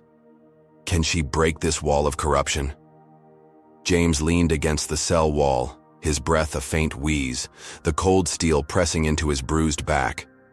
He'd thought Boise was the end, thought freedom was his. But Victor's reach stretched further than he'd feared, a web of deceit tightening around him. How much more could he take? Maya's voice echoed in his mind, her promise to fix this. But as the night deepened, a question loomed, sharp and unyielding. What happens when a man with nothing left to lose fights a monster who won't stop? Tell me, how do you think this battered warrior will rise from these ashes? James Carter sat hunched in the Seattle precinct's holding cell, the concrete bench cold against his battered frame, his blood-crusted suit a testament to Reed's brutality. His cracked glasses rested crooked on his nose, his ribs aching with every shallow breath, his cane still tossed in the corner like a discarded relic. The cell's steel bars loomed, the air heavy with mildew, but his gray eyes glinted with defiance, a spark unbroken by the rigged lineup or Judge Pierce's gavel. Dawn crept through a high, grimy window, painting the walls in faint streaks of gold. 16 hours since the jetway ambush, and he clung to the thought of Maya, his niece, fighting for him beyond these walls. Eleanor's hospice bed haunted him, her time slipping away. But he whispered to himself, "Hold on, I'm coming." A vow to outlast this nightmare. Outside, Maya Carter stood in the precinct parking lot, her black coat whipping in the morning breeze, her dark eyes blazing as she coordinated with her team. Her phone buzzed with updates from hackers and activists she'd rallied overnight, a network of tech wizards who'd cracked Victor Grayson's digital fortress. She'd spent hours in her car, laptop glowing, sifting through airline logs Maya had sent earlier, now joined by fresh leaks, Victor's racist emails to Reed, bribe records to Judge Pierce, audio of him ordering the ground crew to plant evidence in Boise. Her voice trembled with fury as she spoke to Lena Hayes, who'd arrived. At the precinct, her navy blazer rumpled, but her resolve sharp. "We've got him, Lena," Maya said. "Proof he's dirty from top to bottom." Lena clutched a tablet loaded with the files, her lips curling into a grim smile. "Let's burn him down," she said, heading inside to file an emergency appeal. Lena stormed the precinct clerk's desk, slamming the evidence down with a thud that echoed through the quiet lobby. "I want James Carter released now," she said, her voice a whip. "This is corruption, documented and airtight." The clerk, a young man with nervous hands, skimmed the papers, his eyes widening at Victor's name. He stammered, "I need to call the judge," but Lena leaned in, her stare piercing. "Call who you want," she said, "but this hits the press in 10 minutes if he's not out." The clerk scrambled for the phone, dialing Pierce, who'd slunk home after the arraignment, his bribe-stained hands now shaking as he heard the news. "Evidence?" he sputtered. "How?" Lena's files had blindsided him, Victor's secrets spilling like blood, and he knew his bench was at risk. "Release him," he barked, voice cracking. "No bail, just get him out." In Atlanta, Victor Grayson sat in his office, the cigar smoke stale around him, his thick fingers scrolling through a burner phone. The doctored video of James lunging at Laura still trended, but Maya's leaks were gaining ground. Hashtags like Expose Victor clawing at his narrative. His desk phone rang, a contact at the airline HQ, voice tight with panic. "They've got your emails, Vic," he said. "Board suspending you. Laura, too. Pending review." Victor's fist smashed the desk, wood splintering, a roar escaping his throat. Suspended? After all he'd built? He hung up, his mind racing, and dialed a new number. A thug named Dixon he'd used for dirty jobs. "Carter's house in Atlanta," he growled. "Burn it. Plant evidence. Make it look like he torched it for insurance." Dixon grunted assent, and Victor leaned back, his dark eyes glinting. Suspension wouldn't stop him, not yet. At the precinct, the cell door swung open, a guard grumbling as he uncuffed James, tossing his cane at his feet. "You're out," he said. "Lawyer's magic." James stood, wincing as he gripped the cane, his legs unsteady, but his spirit surging. Lena waited in the hall, her arms crossed, a rare smile breaking her stern face. "We did it," she said. "Victor's exposed. Charges dropped." James exhaled, his voice rough but warm. "Maya?" he asked. Lena nodded. "She's a force. Got the proof that broke this." They stepped outside, the morning air sharp against James's bruised skin. A crowd of protesters erupting in cheers as he emerged, their signs waving high. "Justice for James!" they shouted, phones flashing as they filmed his limping stride. A hero reclaimed. Maya rushed to him, her arms wrapping around his frail frame, careful of his injuries. "I'm so sorry, Uncle James," she said, tears brimming. "I should have stopped this sooner." He hugged her back, his cane trembling in his grip. "You saved me," he said. "That's enough." Lena led them to a waiting car, and they drove straight to Eleanor's hospice, a low brick building nestled in Seattle's suburbs. James stepped inside, his heart pounding as he reached her room, the antiseptic smell sharp in his nose.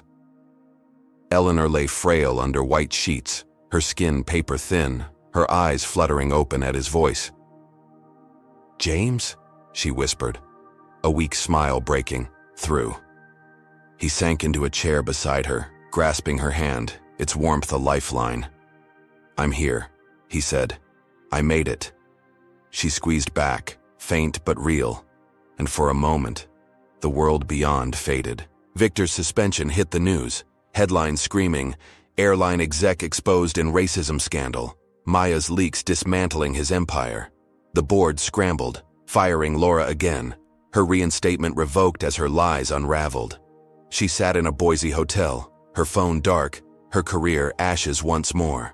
But Victor didn't flinch, his thug Dixon already in Atlanta, creeping through James's quiet neighborhood under dusk's cover. The house, a modest ranch James had lived in for 40 years, stood dark, its windows reflecting the fading light. Dixon splashed gasoline across the porch, the stench rising as he struck a match, flames roaring to life, licking up the walls with a hungry crackle. He planted a forged insurance claim in the mailbox, a final twist of Victor's knife, then vanished into the night. James sat by Eleanor's bedside, her breathing steady for now, his own pain dulled by her presence. He told her stories of their childhood, her faint laugh a gift, believing he'd finally turned the tide. The crowd outside the precinct had hailed him, social media crowned him a survivor, and Victor's suspension felt like a lock snapping shut. He leaned back, his cane resting against the chair, his cracked glasses fogging with quiet tears. The fight had cost him, bruised his body, stolen his peace. But he'd won this round, he thought. The war over. Eleanor's hand tightened in his, a fragile anchor, and he smiled, ready to rest. In Atlanta, Victor watched a grainy video from Dixon, the flames consuming James's house, a glowing wound against the night sky. He grinned, tossing the burner phone into a drawer, his suspension a minor sting next to this victory. The insurance frame would hit James soon, a new charge to drag him back into hell, and Victor relished the thought, his thick fingers cracking with anticipation. Reed texted from Seattle. "Warrant's ready when it lands," he wrote. "We'll nab him again." Victor nodded to himself, the game still his. The board slap a hiccup he'd outlast. James might sit with his sister now, but the fire was coming, a blaze to burn his hope to cinders. Maya stepped outside the hospice, her phone buzzing with alerts, her hackers tracking Victor's moves. She'd crippled him, she thought, his suspension a win. Laura's firing a bonus, but a nagging itch told her he wasn't done. She called Lena, her voice low. "We've got him on the ropes," she said, "but he's too quiet." Lena agreed, her tone grim. "He's a snake," she said. "Watch for the bite." Maya hung up, her eyes scanning the horizon, the weight of the fight settling on her shoulders. James was free, Eleanor was alive, but the air felt charged, a storm brewing, beyond her sight.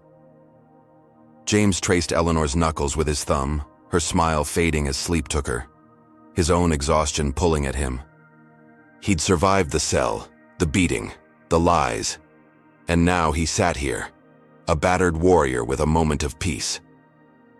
But as the hospice room darkened, a shadow lingered in his mind. Victor's name a whisper of dread. The cheers outside, the triumph, online, felt fragile, a glass shield ready to shatter. He gripped his cane, his resolve hardening. Whatever came next, he'd face it. For Eleanor, for himself, for every fight he'd ever won. James Carter sat beside his sister Eleanor's hospice bed, the soft beep of her heart monitor a steady pulse in the dim Seattle room. His bloodied suit hung loose on his frame, his cracked glasses perched on his nose, his cane resting against the chair, its wood scratched from days of chaos. Eleanor's hand lay fragile in his, her skin cool but alive, her faint breaths a lifeline after the hell he'd endured. He'd been with her for hours, the morning sun climbing outside, filtering through blinds in golden slats across the floor. His ribs ached from Reed's baton, his wrists bore the marks of cuffs, but her weak smile dulled the pain. A quiet victory after Boise, the jetway, the cell. He leaned back, his gray eyes softening, believing the storm had passed. Victor Grayson's, suspension a lock on the nightmare's door. He murmured stories of their youth, her occasional nod a treasure, unaware of the inferno tearing through his life 1,500 miles away. The plane back to Atlanta hummed at 30,000 feet, a red-eye flight Maya had booked to get him home after Eleanor stabilized. James sat in first class again, seat 3A, the leather cool against his battered body, a blanket draped over his lap by a gentle attendant. His cane rested beside him, his travel bag tucked under the seat, its contents sparse but precious, a photo of Eleanor slipped inside. Passengers slept around him, the cabin dark save for the glow of a few screens, the engines a low roar beneath the silence. He sipped water, the plastic cup trembling in his hand, his mind drifting to the crowd's cheers. Maya's embrace, the moment he'd thought he'd won. The flight felt like a bridge, a return to normalcy, his Atlanta home waiting with its familiar creaks and memories. But as the plane crossed the Rockies, a call crackled through the cockpit, shattering that illusion. In Atlanta, Dixon, Victor's thug, had struck at dusk, the flames he'd set now a roaring beast consuming James's ranch house. The modest home, 40 years of his life, collapsed under the fire's weight, its wooden walls blackening, windows shattering in bursts of glass. Neighbors gathered on the street, their faces lit by the blaze, shouting for help as sirens wailed. In the distance, Dixon had vanished, leaving a forged insurance claim in the mailbox, its edges curling from the heat. A lie claiming James had torched his own home for cash. Firefighters battled the inferno, hoses blasting water into the night, but the structure buckled, the roof caving in with a groan that echoed through the quiet suburb. By morning, it was ash, a smoldering ruin steaming under the Georgia sun, the claim fluttering free as a cop retrieved it, his eyes narrowing at the signature. The captain's voice broke through the plane's intercom, clipped and tense. "Ladies and gentlemen, we've received urgent news for a passenger, James Carter. Please remain calm." James stirred, his heart lurching as the attendant approached, her face pale. "Sir," she whispered, leaning close. "There's been a fire. Your house in Atlanta. It's gone." His breath stopped, the cup slipping from his hand, water splashing across his lap. "Gone?" he rasped. "How?" She shook her head, her voice trembling. "They didn't say, just that police need you on landing." James clutched his cane, his knuckles whitening, the word Victor searing his mind. This wasn't chance. Not after everything. A calculated strike to rip away his roots. Passengers murmured, their eyes darting to him, but he stared ahead, his chest tight, the fragile piece of Eleanor's bedside incinerated. Victor Grayson sat in a seedy Atlanta motel, his suspension forcing him underground, a burner phone glowing in his thick hand. Dixon's video of the fire played on loop, the flames a dance of triumph, his dark grin widening with each crash of timber. The airline board had cut him loose, Laura's second firing a footnote. But this was power, a blow James couldn't dodge. He'd watched the news twist, the insurance claim leaking fast, headlines now screaming, civil rights icon burns. Own home? He chuckled, sipping cheap bourbon from a plastic cup, his empire cracked but his will intact. Reed waited in Seattle, warrant primed, ready to snag James the moment he landed, the arson frame a perfect trap. Victor tossed the phone, aside, his eyes glinting. Suspension be damned, he'd finish this. The plane touched down at Hartsfield-Jackson, the wheels jolting against the tarmac, jarring James from his stupor. He stood, his cane trembling, and shuffled to the exit, the attendant's pitying glance burning into him. The jetway loomed, A repeat of Seattle's nightmare, and as he stepped into the terminal, cops swarmed, their boots pounding, voices sharp. "James Carter," one shouted. "You're under arrest, insurance fraud and arson." His stomach dropped, his voice rising. "That's my home," he said. "I didn't burn it." They grabbed him, cuffs snapping tight, his cane yanked away again, his knees buckling as they dragged him forward. Passengers gasped, some recognizing him, others filming, the chaos, a cruel echo of days past. Maya's phone lit up in Seattle, a news alert flashing the fire, her scream muffled by her hand. She'd stayed with Eleanor, guarding her uncle's peace, but this ripped it apart. She called Lena, her voice breaking. "They've burned his house," she said, framed him again. "He's arrested in Atlanta." Lena's reply was steel. "I'm flying down," she said. "We'll hit back harder."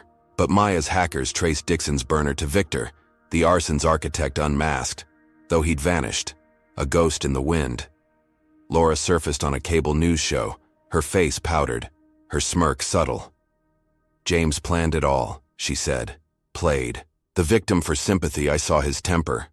The lie spread, her reinstatement a distant dream but her spite alive, fanning Victor's flames. James sat in an Atlanta cell, the bars familiar now, his cane gone, his suit a tattered shroud. His ribs screamed, his glasses useless, but his spirit wavered. The loss of his home a dagger deeper than Reed's blows. 40 years, photos of his late wife, case files from civil rights victories, all ash.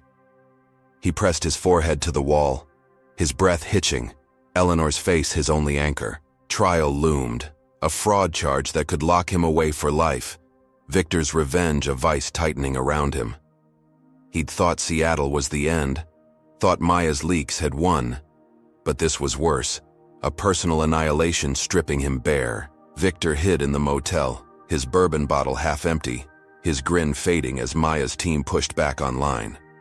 The real Jetway video trended again, countering Laura's lies, but the arson claim held. Cops bought it, the system blind to truth. He'd lost the airline, lost Laura's job, but this fire was his masterpiece, a wound James couldn't heal. Reed texted, "Carter's locked up tight, trials fast-tracked." Victor nodded, his thick fingers drumming the table. One more push, he thought, and the old man's done. But as sirens wailed in the distance, a flicker of unease stirred, Maya's shadow looming larger than he'd planned.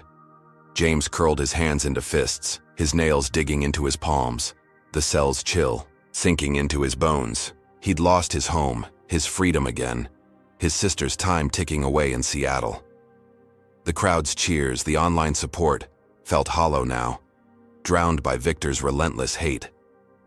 His spirit teetered, a thread from snapping. But he whispered, to himself, "I've fought worse," a mantra to hold the dark at bay. Maya would come, Lena would fight, but this blow cut deeper, a wound to his soul. He leaned back, his head thudding against the wall, and waited, the fire's smoke still burning. In his mind, James Carter sat shackled in an Atlanta courtroom, the wooden bench hard against his bruised frame, his blood-stained suit replaced by a faded orange jumpsuit that hung loose on his gaunt body. His cracked glasses rested crooked on his nose, his cane confiscated again, leaving his hands trembling as they gripped the table's edge. The room buzzed with tension, the gallery packed with reporters, protesters, and gawkers, their whispers a low roar under the fluorescent lights. 3 days had passed since his arrest at the airport, the arson charge of his burned home fast-tracked to trial by Victor Grayson's unseen hand. His ribs ached from Reed's beating, his chest tight from missing meds, but his gray eyes burned. With a quiet fury, a lifetime of resilience steeling him for this moment. He'd lost his house, his freedom, nearly his sister. Yet here he stood, ready to fight one last time. The prosecution strutted in, a slick attorney named Carver with a shark's grin, his suit tailored sharp, his briefcase stuffed with Victor's lies. He laid out the case with relish, waving the forged insurance claim pulled from the ashes, its ink smudged but damning. James Carter torched his own home, Carver said, voice booming, a desperate bid for cash after a lifetime of playing. The victim, He pointed at James, his sneer cutting through the room. "This man's no hero, he's a fraud." The gallery murmured, some nodding, others shifting uncomfortably, the doctored jetway video still lingering in their minds. James clenched his fists, his nails digging into his palms, the accusation a fresh wound atop a dozen others. He glanced at the defense table, where Lena Hayes sat, her navy blazer crisp, her eyes locked on Carver like a hawk sizing prey. Maya Carter hunched in the front row, her black coat shed, her fingers flying across a laptop as her hackers worked in real time. She'd spent sleepless nights since the fire, her team cracking Victor's burner phones, tracing Dixon's calls, unearthing audio of Victor ordering the arson. Her dark eyes flicked to James, her heart twisting at his frail form. The man who'd raised her after her parents died, now caged by a monster she'd failed to stop. Lena rose, her voice steady, as she addressed the judge, a stern woman named Torres with silver hair and a no-nonsense stare. "Your Honor," she said, "we've got evidence this charge is a fabrication, a conspiracy led by Victor Grayson." Carver scoffed, but Torres raised a hand, her gaze narrowing. "Show me," she said. "I'll hear it." The courtroom screen flickered to life, Maya's hackers crashing the system with a live stream, their faces masked but their work precise. Audio blared, Victor's gravelly voice unmistakable. "Burn Carter's house. Plant the claim. Make it stick." Gasps rippled through the gallery, reporters scribbling furiously, the truth slicing through Carver's narrative like a blade.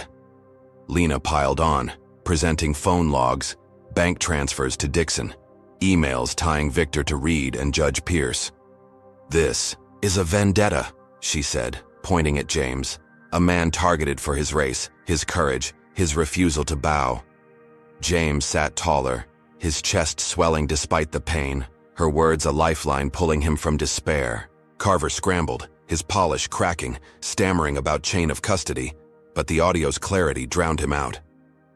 Torres leaned forward, her eyes flicking to James, then to the gallery, where Laura Hensley sat, her face pale, her smirk gone. She'd slipped in, banking on Victor's win, her news appearance fueling the fraud lie. But now she shrank, the spotlight turning. Lena called her to the stand, her heels clicking reluctantly as she swore in, her voice trembling. "Did you lie about James assaulting you?" Lena asked, her tone a whip. Laura faltered. I was pressured," she muttered. "Victor told me to." The gallery erupted, Torres banging her gavel, silence settling as Laura's confession hung heavy, her reinstatement a mirage shattered by truth. James took the stand next, his shackles clinking as he limped forward, his voice low but resonant, filling the room with decades of weight. "I've fought injustice my whole life," he said. "Segregation, false arrests, beatings in alleys. And now, this. A man burning my home, framing me because I dared sit in first class." His eyes swept the jury, 12 faces riveted, some tearing up, others nodding. "I lost 40 years of memories," he said. "My wife's photos, my cases, but I won't lose my name." He spoke of Eleanor, her hospice bed, the flight meant to reach, her, his words a quiet thunder shaking the room. The jury sat still, the gallery hushed, his strength a beacon piercing Victor's lies. Torres called a recess, her face unreadable as she vanished to chambers, the courtroom buzzing as James returned to his seat, Lena's hand on his shoulder. Maya leaned over, whispering, "You were incredible, Uncle James. We've got him." He nodded, his breath ragged, hope flickering after days of ash. But across town, Victor hid in his motel, the live stream blaring from a cracked TV, his thick hands smashing the bourbon bottle against the wall, glass shattering like his plan. He roared, pacing the stained carpet, his empire dust, Laura's betrayal a sting he hadn't seen coming.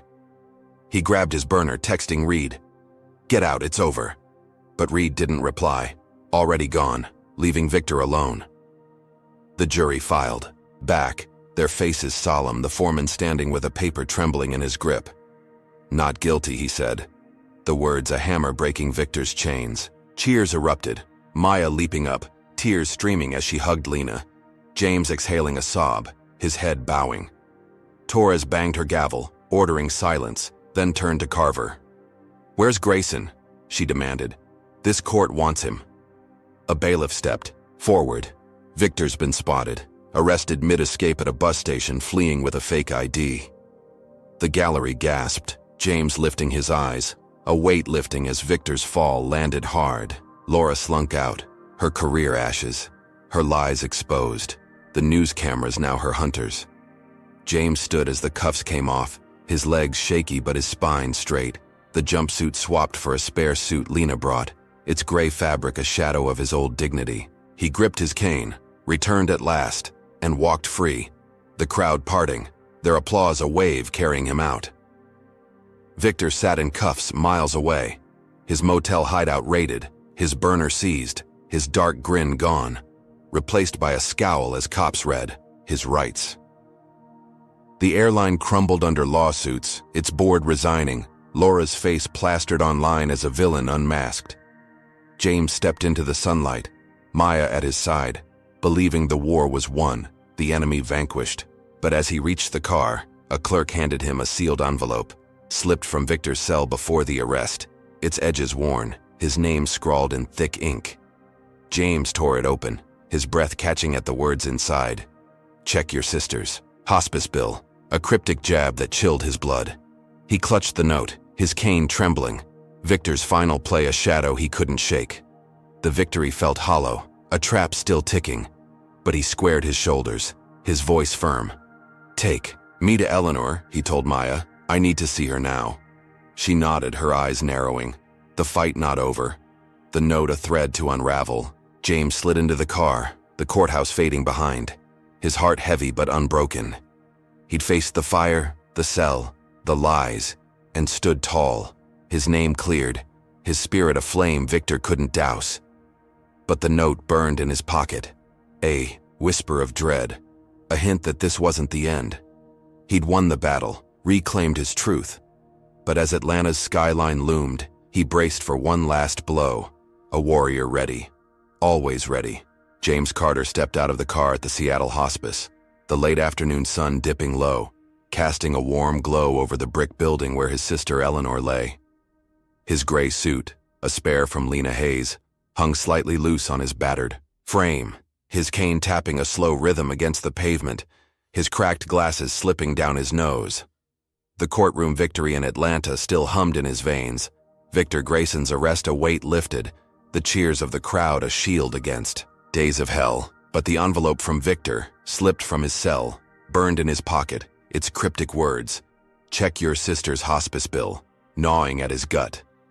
He'd flown back with Maya, the short flight a blur, his mind locked on Eleanor, needing her alive, needing this wind to hold. He pushed through the glass doors, the antiseptic smell sharp, his breath quickening as he moved toward her room. Maya followed close, her black coat shed, her dark eyes shadowed with exhaustion, her phone silent after days of battle. She'd watched James reclaim his name, seen Victor cuffed, but the note had rattled her, a final jab from a man who'd burned everything else. She gripped her laptop bag, her hackers on standby, ready to dig into whatever Victor's words hid. The hospice hall stretched quiet, nurses nodding as James passed, his presence a familiar ache after his brief visit days ago. He reached Eleanor's door, number 214, and paused, his hand trembling on the knob. She's here, he told himself. She has to be. He turned it, stepping inside, the soft beep of her heart monitor a lifeline he clung to. But the bed lay empty, sheets crisp and untouched, the monitor dark, its wires coiled neatly on a stand. James froze, his cane slipping slightly, his voice a rasp. Where is she? A nurse, a young woman with tired eyes, stepped in behind him, her clipboard clutched tight. Mr. Carter, she said, her tone soft but heavy. Eleanor passed this morning, during your trial. We tried to reach you, but... She trailed off, her gaze dropping. James's knees buckled, Maya catching his arm, her breath hitching as he sank into a chair, the cane clattering to the floor. Passed? He whispered. How? The nurse hesitated, flipping her clipboard. Natural causes, she said. Heart failure. It was quick. James shook his head, his chest caving, tears blurring his cracked lenses. No, he said. Not now. Not after everything. Maya knelt beside him, her hand on his. but her eyes flicked to the envelope, suspicion flaring. Victor, she thought. This isn't coincidence. James pulled the note from his pocket, his fingers shaking as he handed it to Maya. Check your sister's hospice bill, he read aloud, his voice breaking. What did he mean? Maya tore it open again, her mind racing, and grabbed her laptop, plugging into the hospice's network with a cable from her bag. Her hackers had taught her tricks, back doors, into systems, and she sliced through their records, pulling up Eleanor's file. Payments, meds, vitals. She scanned it all, her breath catching as she hit a line buried deep. Extra morphine doses, she said. Unauthorized, 3 times the norm, starting 2 days ago. James lifted his head, his eyes narrowing. Morphine? He asked. She didn't need that. Her heart was weak, not her pain. Maya dug further, her fingers flying, unearthing a staff log. Order came from a burner number, she said, traced to Atlanta, Victor's motel. The truth crashed over them, a wave of ice and fire. Victor had bribed a hospice worker, a desperate orderly with debts, to overdose Eleanor, hastening her death. Under the guise of natural failure, his final undetectable revenge. James's hands curled into fists, his nails cutting into his palms, a sob tearing from his throat. He killed her, he said. That bastard killed my sister. Maya's face hardened, her voice steel. He wanted you to lose everything, she said. The house, your freedom, now her. James stood, his cane forgotten, his battered body trembling with rage. He'd beaten the trial, reclaimed his name, but this was a wound deeper than fire or cuffs, a loss he couldn't fight in court. Maya called Lena, her voice low and urgent. Victor murdered Eleanor, she said. Morphine overdose, covered as natural, we've got proof. Lena's reply crackled through, grim but resolute. I'm notifying Seattle PD, she said. This is homicide. He's not slipping this. Maya hung up, her hackers pushing the hospice logs online, the burners linked to Victor trending within minutes. Victor kills, a hashtag igniting fury. The airline collapsed under the weight, lawsuits piling from passengers, staff, James's case the spark that torched it all. Laura Hensley's hotel room in Boise swarmed with reporters, her face viral again, her lies a footnote to Victor's evil, her life imploding as she fled, unrecognizable under a hood. James stumbled to the hospice window, staring at the fading sun, Eleanor's absence of void swallowing him. He'd survived Boise, Reed's fists, the fire, the trial, but this victory was ash. Her death a price he hadn't seen coming. Maya stood beside him, her hand on his shoulder, her silence a shared grief. We'll get him, she said. He's in custody. This ends him. James nodded, his voice a whisper. It's not enough, he said. She's gone. But as the sun dipped, his resolve shifted, a new fire kindling. He'd lost her, lost his home, but he could still fight, could still speak. He turned to Maya, his eyes clear despite the tears. Get me a platform, he said. I need to tell the world. Hours later, James stood outside the hospice, a makeshift podium before a swelling crowd, cameras flashing, phones live streaming his words. His gray suit hung loose, his cane steady in his grip, his voice raw but powerful, cutting through the dusk. I'm James Carter, he said, 72, a lawyer who fought for rights, a man who sat in first class and paid with everything. He spoke of the flight, Laura's prejudice, Victor's vendetta, the fire, the frame-ups, and now Eleanor's murder. His words a blade carving truth into the air. They beat me, burned my home, killed my sister, he said, because I wouldn't bow, because my skin made me a target. The crowd roared, fists raised, tears streaming, his pain a mirror to theirs. He held up the hospice log, Maya's printout trembling, in his hand. This is systemic, he said. Not one man, but a world that lets him thrive, that turns seats into wars, homes into ash, lives into pawns. I've lost all I had, but I'm still here, and I'll fight this till my last breath. His voice broke, but he stood tall, a battered warrior, his speech viral before he finished. Millions watching, sharing, raging. Victor sat in an Atlanta cell, the live stream blaring from a guard's phone, his thick hands cuffed, his dark eyes wide as James's words buried him deeper than bars could. The note had been his checkmate, but James turned it into a rallying cry, a legacy Victor couldn't touch. Maya guided James back to the car, his steps slow, his body spent, but his spirit aflame unquenched. The airline's collapse hit the news, executives fleeing, Laura a pariah, Victor's trial looming with murder added to his list. James buried Eleanor the next day, her grave simple, her memory his fuel, the crowd from his speech swelling at the cemetery, their support a wall against his grief. He stood over her, his cane sinking into the earth, whispering, "I kept fighting, Elle, for you." Justice was his, Victor's fall complete, but the cost hollowed him, her loss a scar no verdict could heal. He climbed into the car, Maya at the wheel, her eyes fierce with pride. "Where to?" she asked. "Home," he said, then paused. No home left, just forward. She nodded, driving into the night, the city lights blurring past, his speech echoing online, a call to dismantle the systems that birthed Victor. He'd won, cleared his name, toppled an empire, but the bittersweet taste lingered. Eleanor's absence a weight he'd carry forever. His cane rested beside him, his glasses fogged with quiet tears, but his jaw set firm. The war was over, the trap sprung, yet his fight stretched on, a vow to the sister he'd lost, to the world he'd reshape. James Carter's journey and flight attendant kicks black elderly man off plane 5 minutes later. She's fired in front of everyone, reveals profound lessons about resilience, systemic racism, and the cost of justice.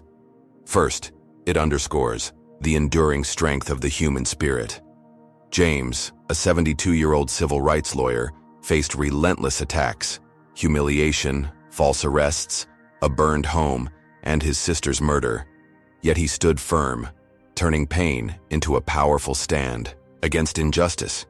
His story teaches us that courage isn't the absence of fear, but the will to fight through it. Second, it exposes how deeply racism can embed itself in systems, from Laura Hensley's snap judgment to Victor Grayson's vendetta, showing how prejudice festers when unchecked power thrives. It's a stark reminder that silence enables oppression, and vigilance is vital to dismantle it. Third, the tale highlights the bittersweet nature of justice. James cleared his name, toppled an airline, and saw Victor fall. But Eleanor's loss left a void no victory could fill, teaching us that triumph often comes with scars. This story urges us to confront injustice head-on, to question assumptions, and to amplify the voiceless. It's a call to recognize the battles beneath the surface and act before they claim more than we can bear. So, what do you take from James's fight? How would you stand against a system rigged to break you? Drop your thoughts in the comments with a 1 if you'd fight like James. Hit like if this moved you, subscribe for more real-life sagas, and share to spark change. Thanks for joining this journey. May you find strength to challenge the shadows in your own world and peace in the victories, however hard won they may be.